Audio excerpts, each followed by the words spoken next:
So let's start by rubbing the hands.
Placing the hands over the dantian. Push the hands in a little bit, a slight pressure.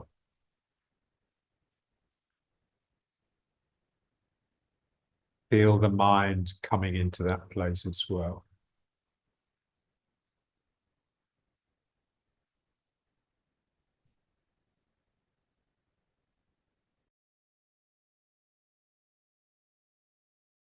Allow the head to start swaying.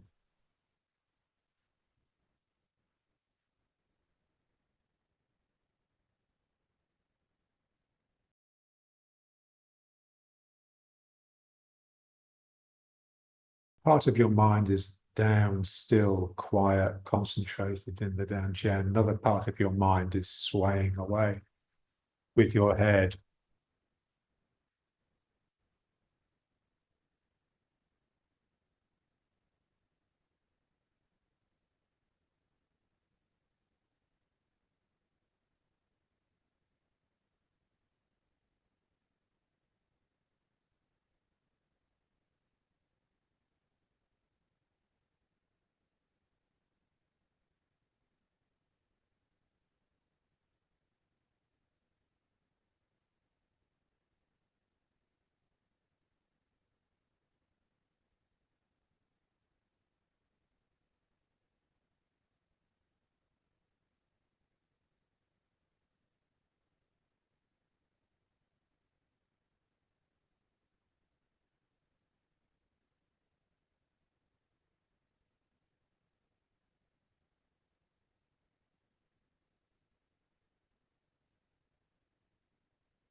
Keep the mind in the dantian, but open the hands out front. Tighten them, pull right into the dantian. So remember, the dantian is inside, close to the spine. And that's why I'm trying to pull my navel, and then I release it back out.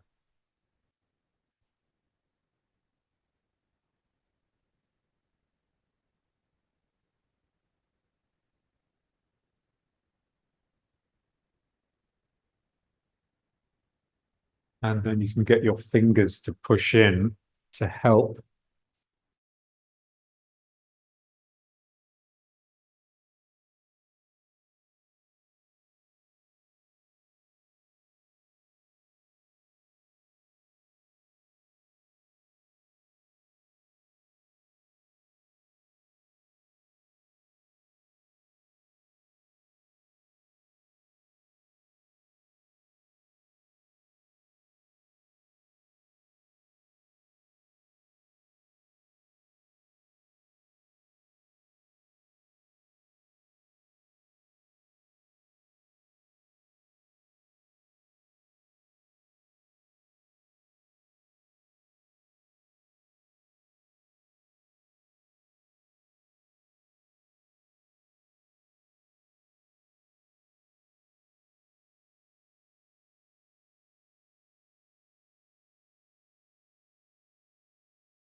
And now rubbing the hands again, and we'll do the knees.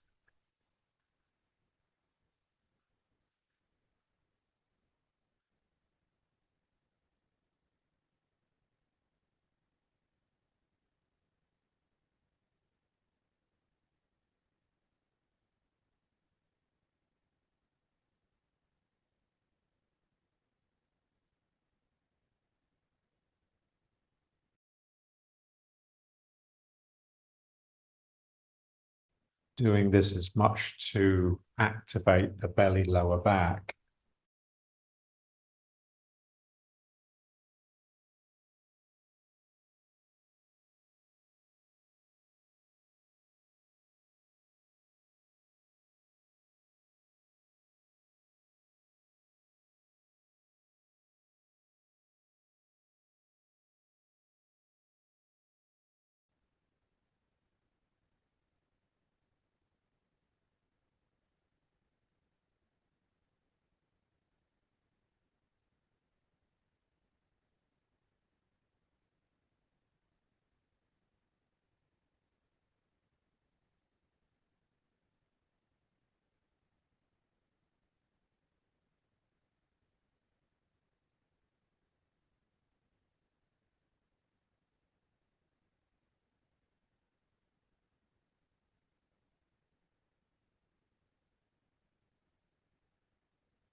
On the belly lower back to become like a machine that's just heaving backwards and forwards. And then we can just go into the rowing, but it's exactly the same action, just a bit more extreme. The lower back and the belly.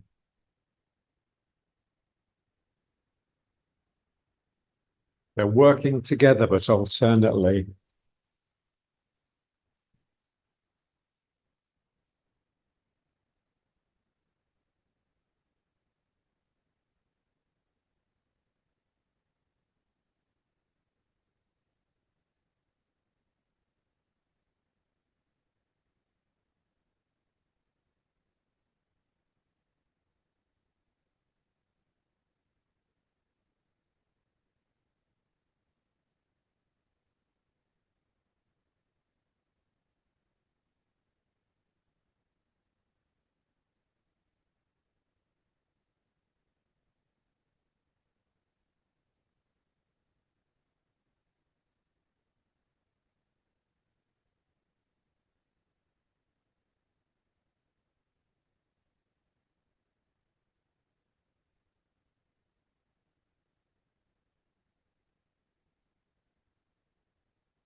Now it's back to the knees, but now alternating.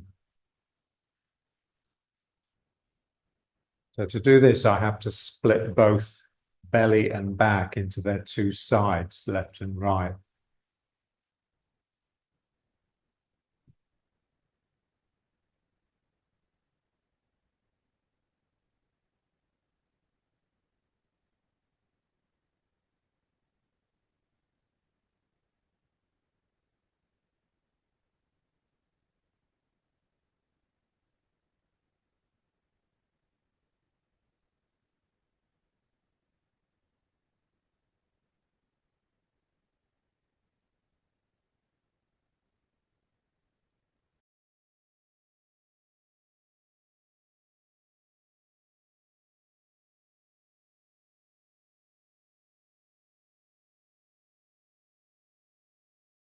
Pulling in the rope, same action.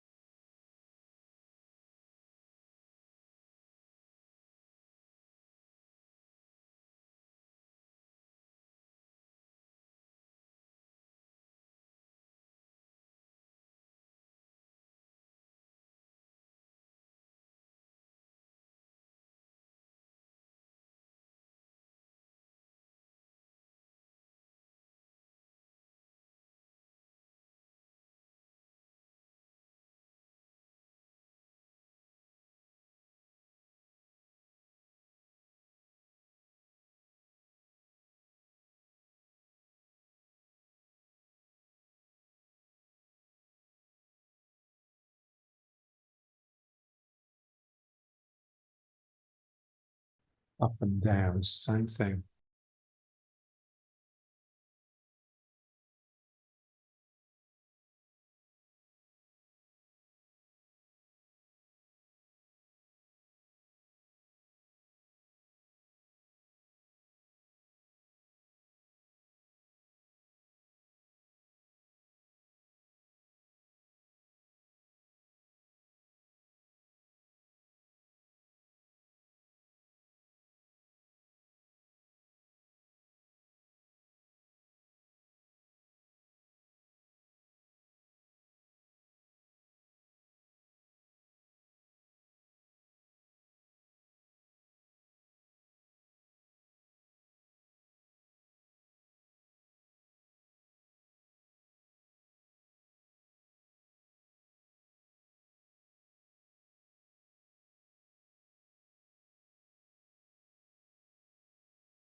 And now hands behind, but do the one where we clasp the hands.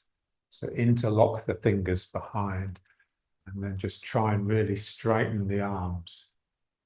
So the shoulders are pulled right back, so it looks like you've got no arms.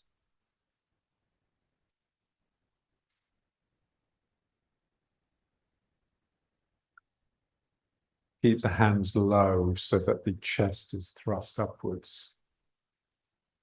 And just breathe, breathe. So each time you breathe out, you can get a bit more extreme.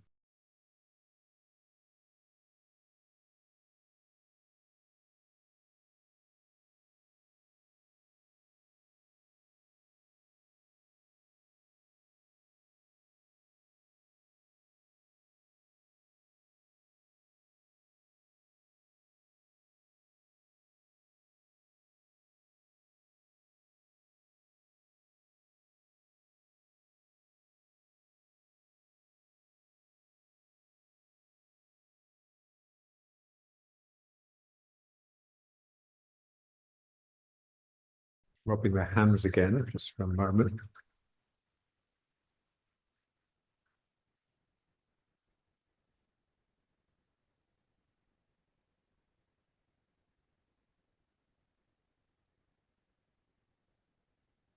And then we're going to place the hands over the sacrum. With that same feeling of the arms being behind the back. So I don't want my shoulders to come forwards. So I have to pull my shoulders back and arch my spine, push my chest upwards.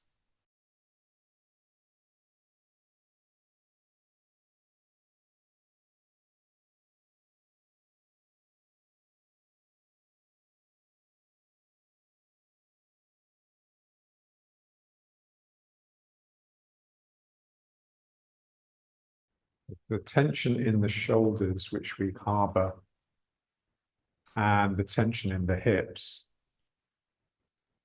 basically it ruins the spine. Here we're just struggling to keep an erect spine. The bottom of my spine is pushing down into the chair. The top of my spine is pushing up into my thymus and my head.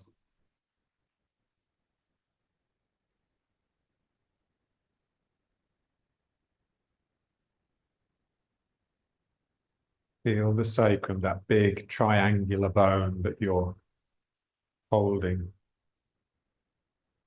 like an arrowhead that's pointing down.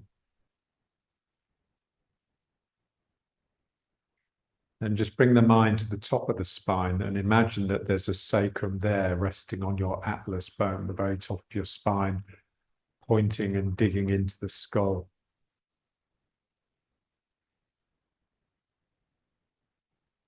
The spine is symmetrical to a degree.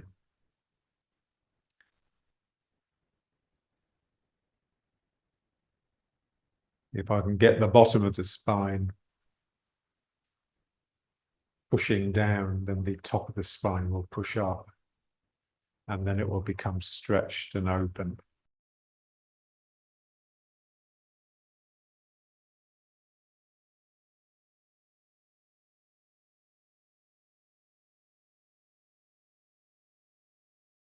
Tips of your fingers are directing down into the tailbone. That is starting to wriggle a little bit, coming alive.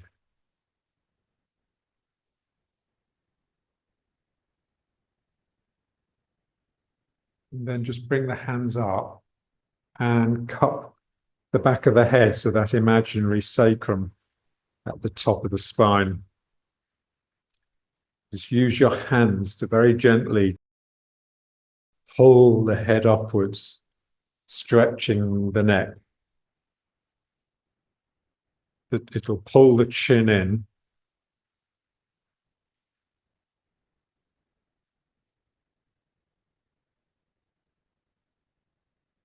If you can get someone else doing this for you, it's even better.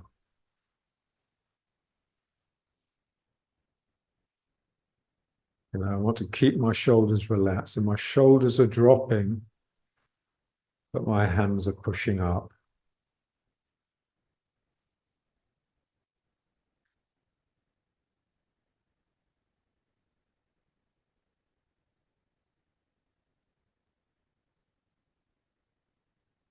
My shoulders are pushing down into the spine, but my hands are pushing up into the head.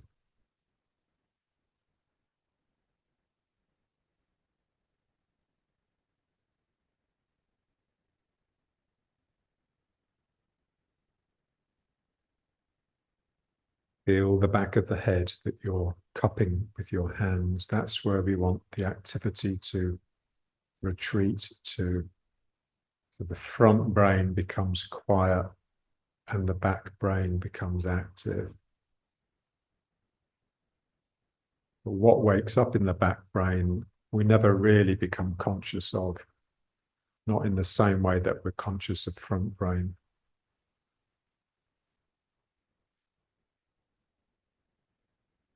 A pre-conscious awareness, that's what we're after. Waking up the spirit.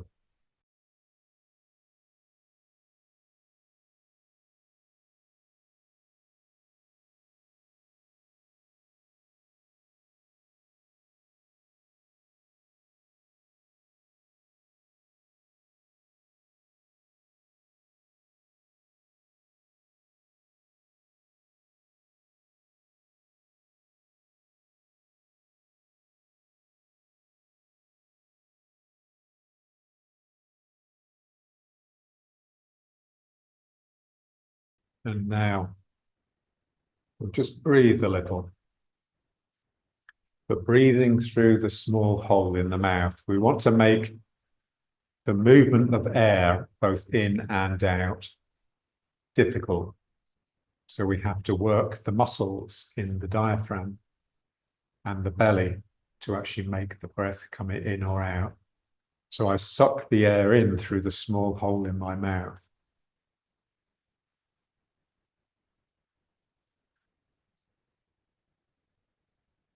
And then out.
Let's just start with turning.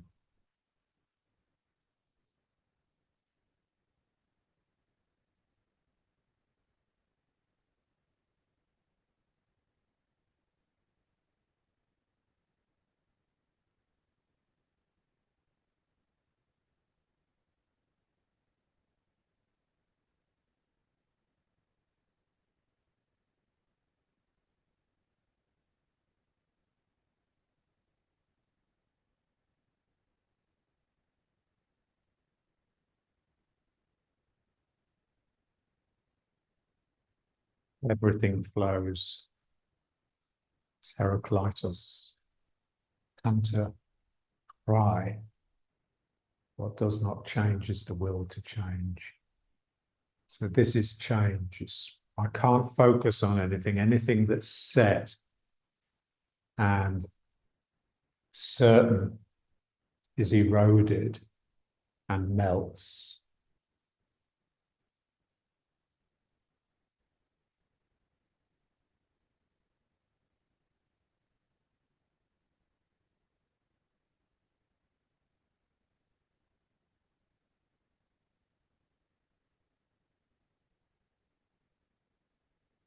Eyes are drawing inward.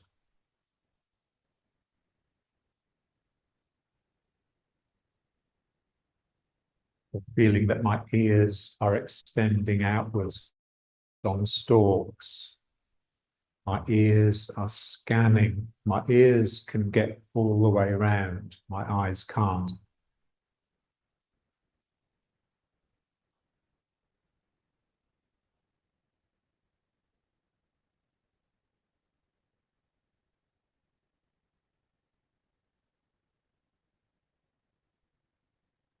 The eye of the storm. It's the still place in the middle of the storm, but you can imagine what a din. Must be so noisy, even though there's not much movement. You've got the noise of all the movement around you. That's the feeling. You've got this quiet center. There's a gale blowing outside here, so it's easy for me.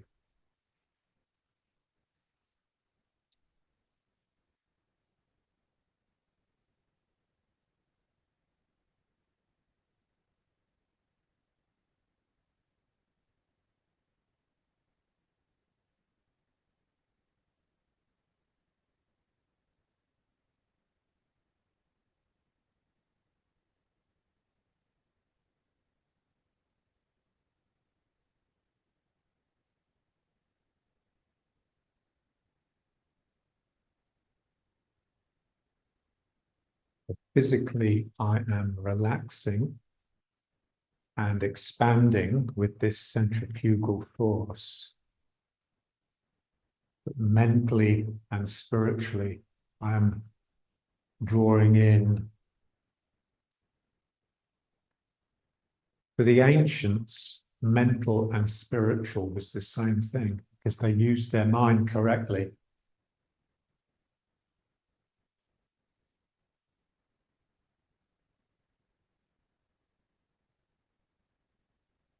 Our minds are very much locked into language. And when we're talking to ourselves, basically, we're complaining.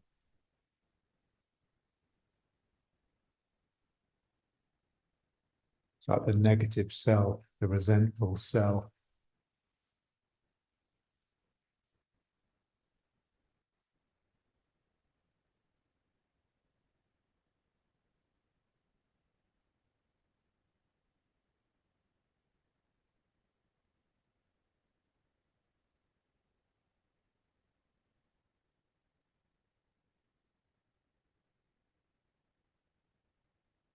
A while ago now, let me see if I can calculate what year it was. 1989. I was on Primrose Hill. At the top, we climbed Primrose Hill. It was a beautiful day.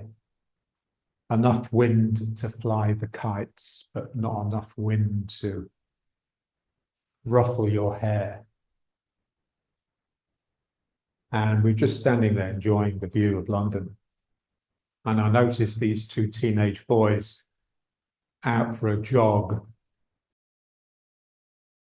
They were running up the hill, and there were two. One was obviously really in his power, in the zone. This beatific smile on his face. It's like he was glowing and he was just coming up the hill so easily, as though some force was pulling him up. And the other one was struggling. He was really inside and doing this. And you could see that it was unlikely he would actually get to the top.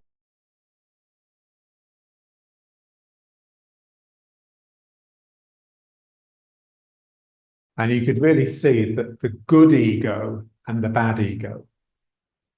So the one that was in the zone, the beautiful boy, the one that was being pulled up, was just inside in himself and just expressing his goodness, his light, his luciferous light. It was just glowing out of him. And the other one was all sort of, oh, I wish I hadn't done this. I wish I hadn't let him drag me into this. You could see his mind churning.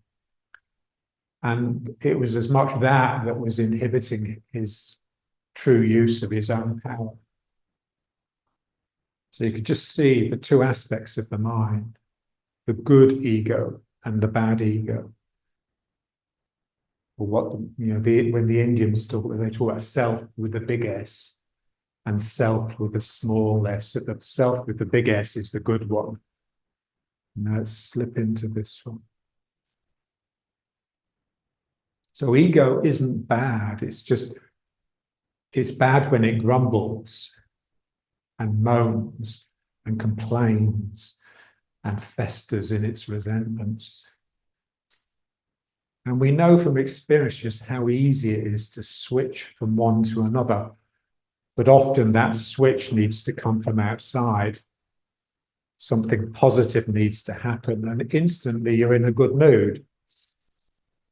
So really, it's just moods again. It's just the good mood and the bad mood. But the bad mood is so destructive. And the good mood is so godly, so divine. It just beams out good energy.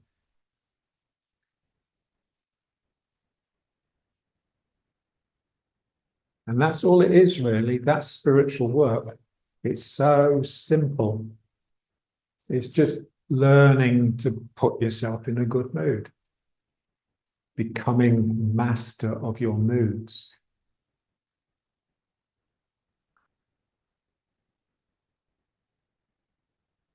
And it doesn't need to get any more complicated than that.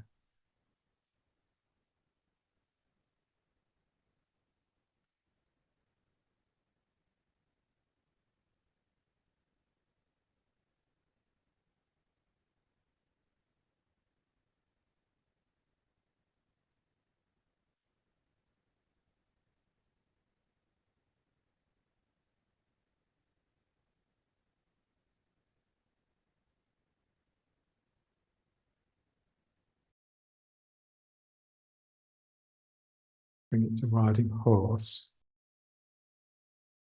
Feet in a little, big toes pushing down.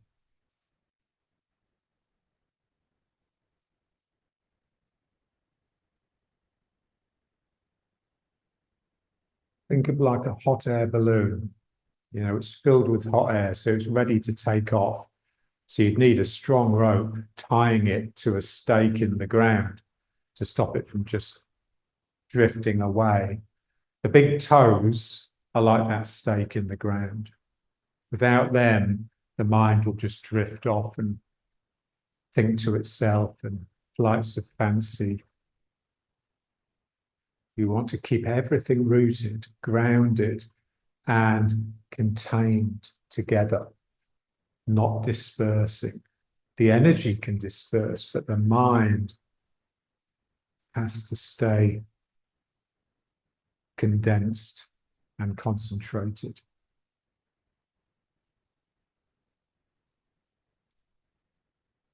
So that Yuval Harari clip I put on my WhatsApp thing, And saying there he was, the sort of brilliant, he's one of the most brilliant minds to come out of Israel in the last few years.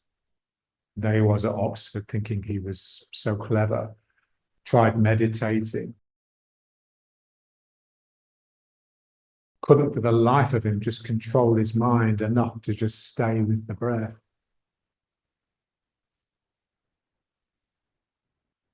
I was quite impressed. He was meditating 2 hours a day.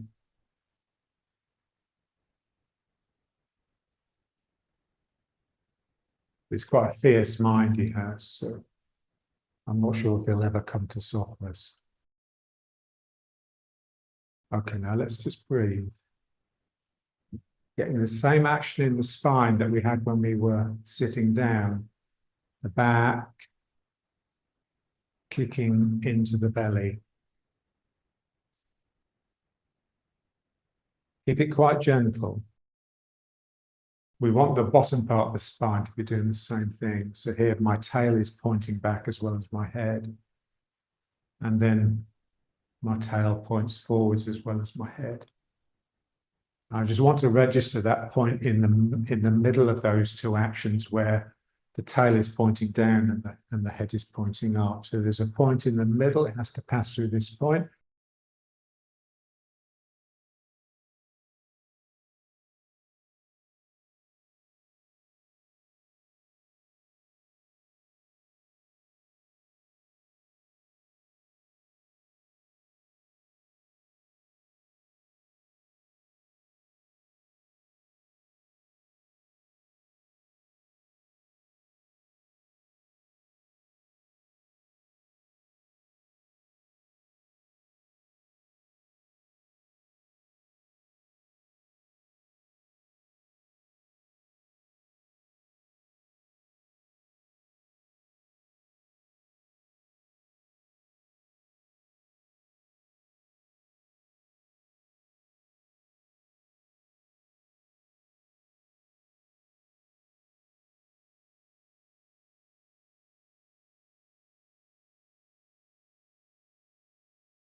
And then riding horse again, just feel the sacrum.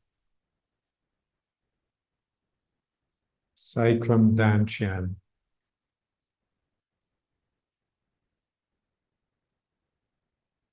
Both very close to each other. Okay, now we want to start going down, but I want to go down because I've opened up the thighs.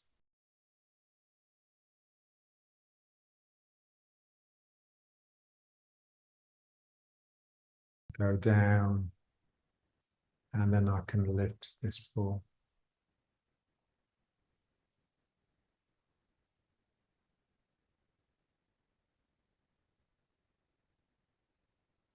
So what stops us wanting to go down is weakness in the legs and closed hips.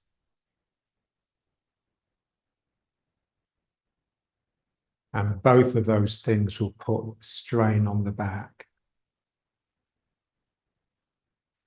If you want a healthy spine, you need to learn to take a lot of the strain that would normally go into the back with the legs.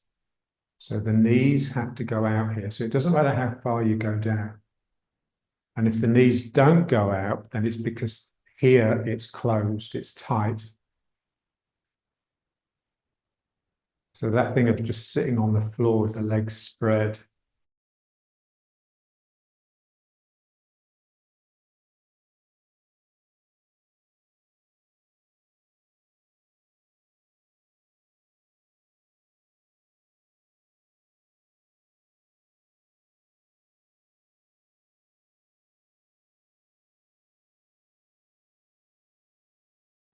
My legs are just doing what my arms are doing or trying to. My hands are twisting out. And then my hands roll in as I come back up.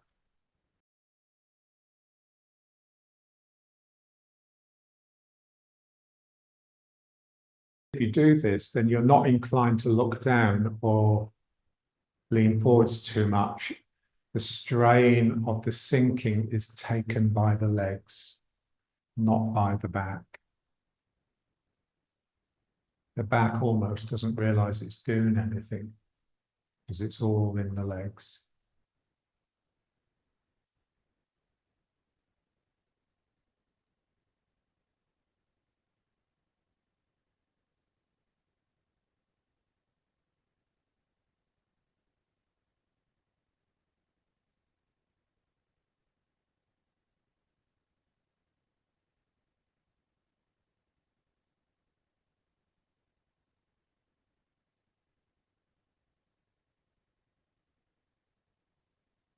You're still not doing it right. Feel the knees. The action of the knees is not really to bend. I want my knees to go out like this. So knees go out. Imagine someone's holding you from behind and they're not letting you go down. So you start the knees going out and then slowly that sucks your body down. And then you just twist the other way and it brings you back up. We want to feel the action in the legs immediately. I twist my knees out and that pulls me down. That's it. That's it. And then the other way. So someone's holding me up. So I twist the legs quite a bit before there's enough pull to get my body coming down. So all the time we're imagining that we're in water. So there's no gravity. You're sort of weightless, but everything is difficult. And so here, I can't rely on gravity to bring my body down. I actually have to suck it down with my legs. And then here, I have to push with the legs. But it's just as difficult to go down as it is to come up. So here, I'm rolling out the legs, the knees, and my spine gets sucked down. And then I push it back up again. And just feel the break here. So when I roll out, I want this feeling that it's coming in here. Dancers talk a lot about this. So the knees are bending and going out, but the hips are bending and coming in. And then I just reverse it. So knees out and hips in.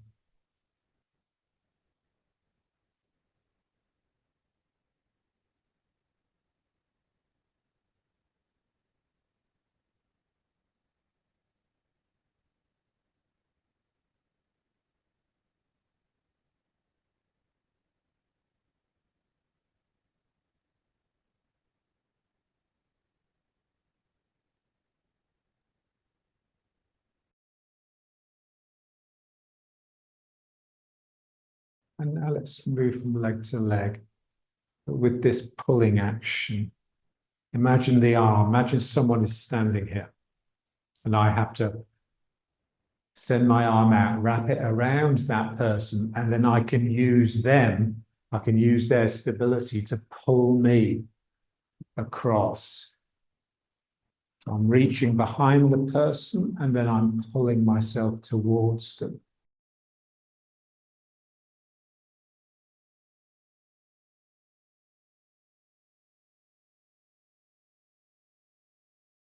Get the action in the arm to start with the visualization. Because what happens in the leg is exactly what's happening in the arm here.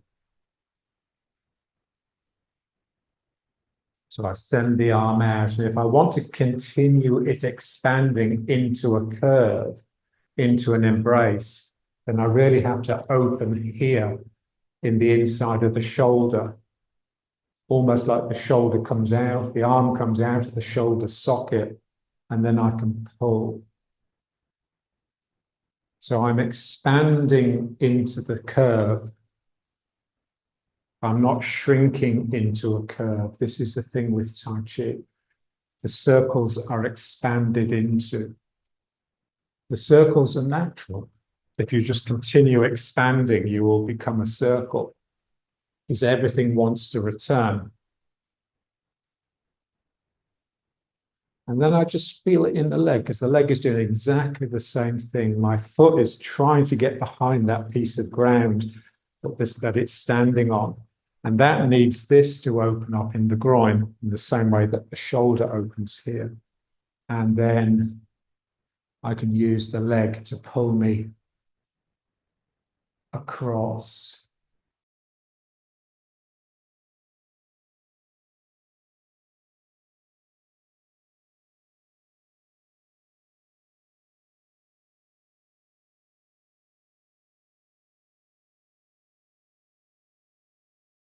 The leg that's going to pull has to become really empty and free first. And then it's got some power.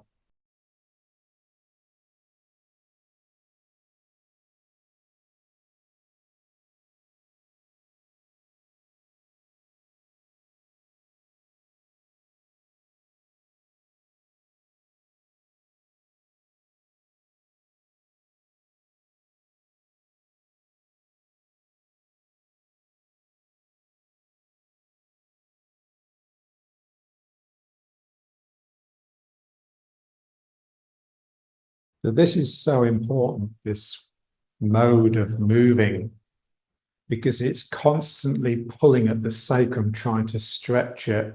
Because as I pull the ground with the foot, the top of my leg is pulling the sacrum. When I'm pushing the ground, then the top of the leg is pushing the sacrum.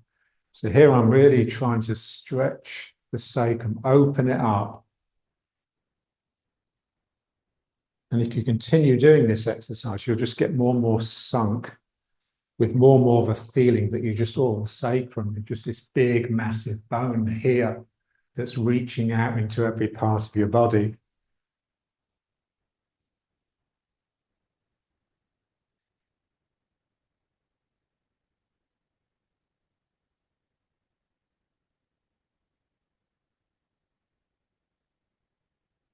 Like a spider, you know, all of its legs come from its thorax, which is actually quite small compared to its abdomen.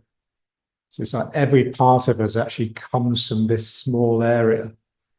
But I want the feeling that this area, in my mind at least, is enormous. It's all I am. I'm all sacrum.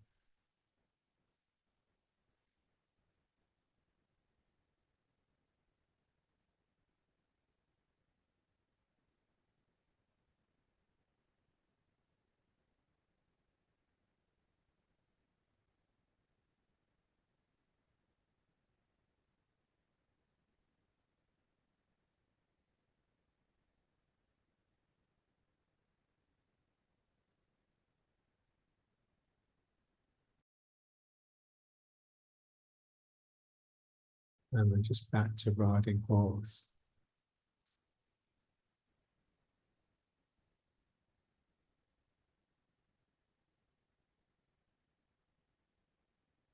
Just imagine you have like something, a really physically difficult task to do. You know, you really had to lift some weight that you didn't think you're going to be able to manage. It's the sort of mind that you need to just concentrate all of your strength and attention into that one act. This is the feeling of the sacrum. Something in me has drawn right into the center, but energetically, every aspect of me is emanating from that point. So you only come into a point so that you can explode out of it.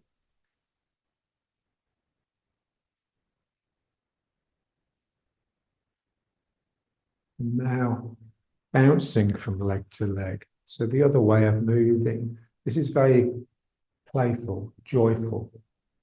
It's the levity. I'm sinking into the leg, and the leg sends me back on my way. And I want to feel the return being quite separate from the sinking.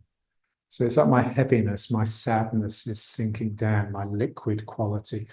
And then through here, there's like a flame that licks up through me. And at some point, it's strong enough to then take the body with it. I sink, and something comes up. I sink, and up.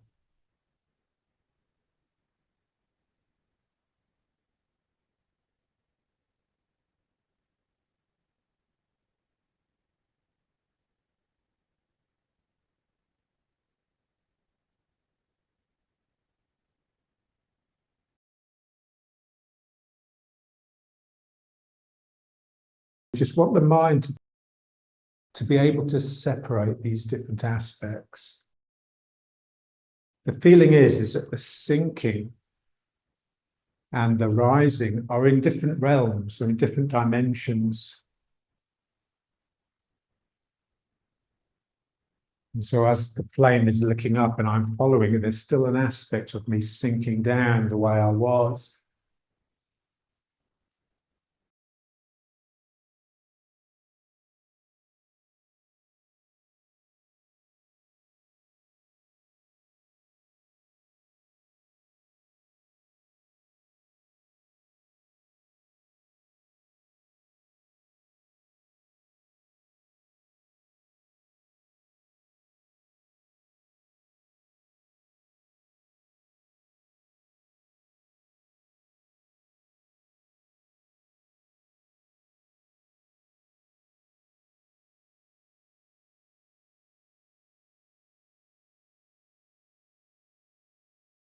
And so we need to be able to visualize. We need an imagination that is so strong, it's as though it becomes a reality. It's as though there really is a rocket, a firework, firing up through here and then exploding into this cascade of sparks and then sinking down. You know, when you see a firework and it looks like they're all coming down in slow motion, largely because it's so far away. That's the feeling. It's always slow motion.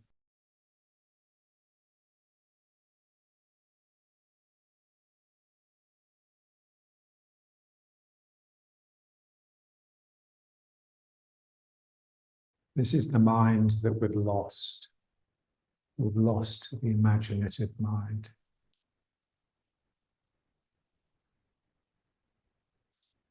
It's like with dreaming. You know, isn't it strange how when you're dreaming, very rarely are there words. You very rarely dream language. It's always images, archetypes.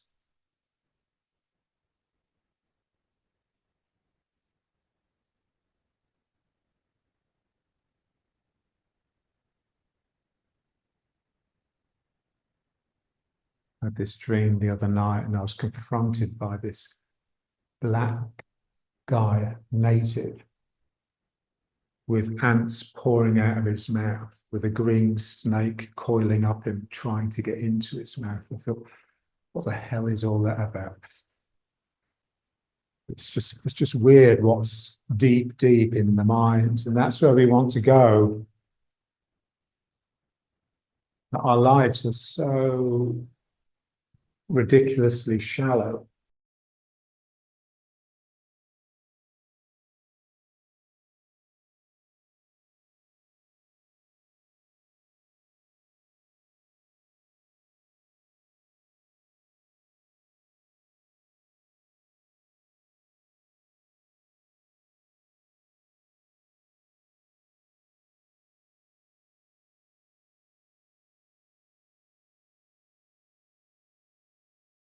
And now let's try just a little bit of this.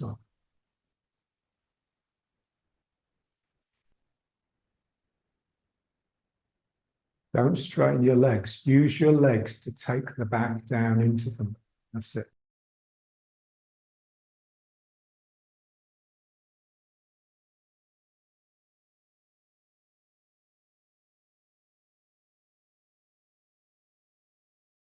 This is the sense in which we are all chronically under-exercised.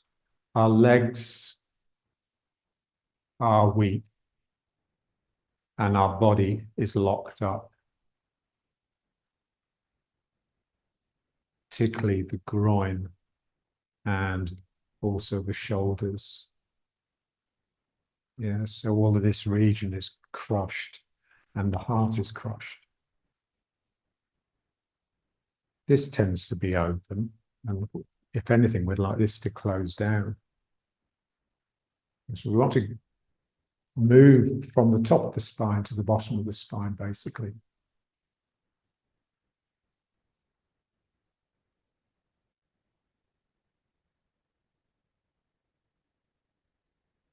And now let's just circle this arm just to get the shoulder opening.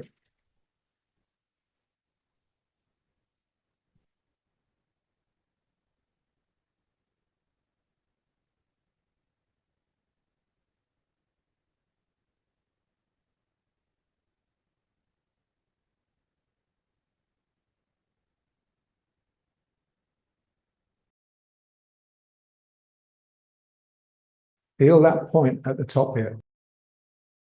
That's the feeling of being in your power. The thymus is really expressive.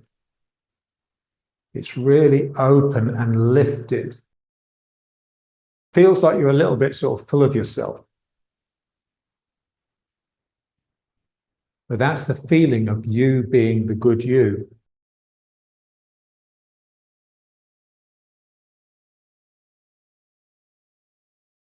You know, D.H. Lawrence and Nietzsche, they both pointed out that the problem with Christianity is the slave, the victim is good, and the cruel master is bad. So it sort of glorifies the resentful self, the slave self. We just want to break with that. So this lifts. This lifts. Ooh.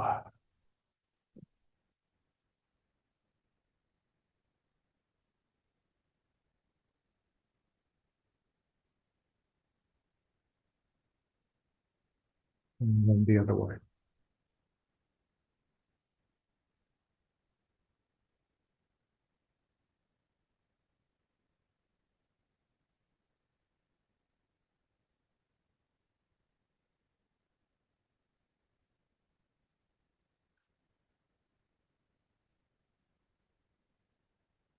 Like a child.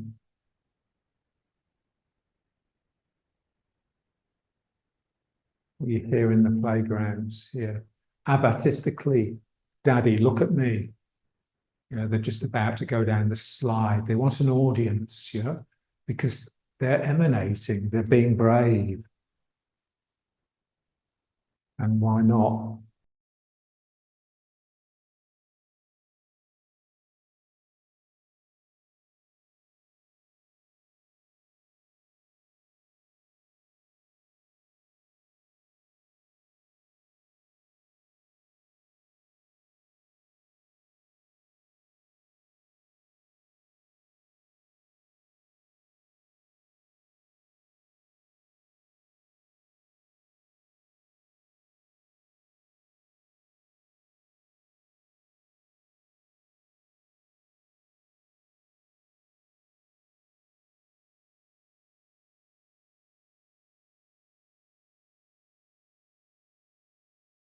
And now just back.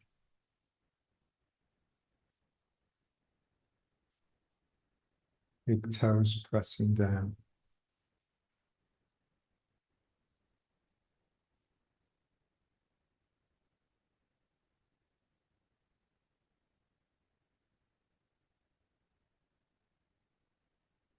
Big toes pressing down, and this feeling that there's always a slight pull in the belly region. It just keeps the mind under control and protects the lower back.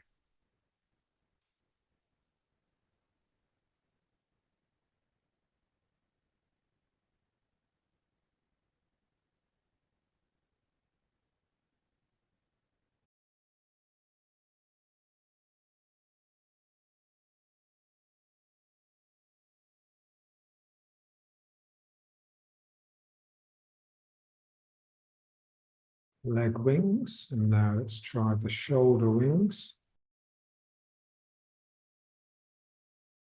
And then the head wings.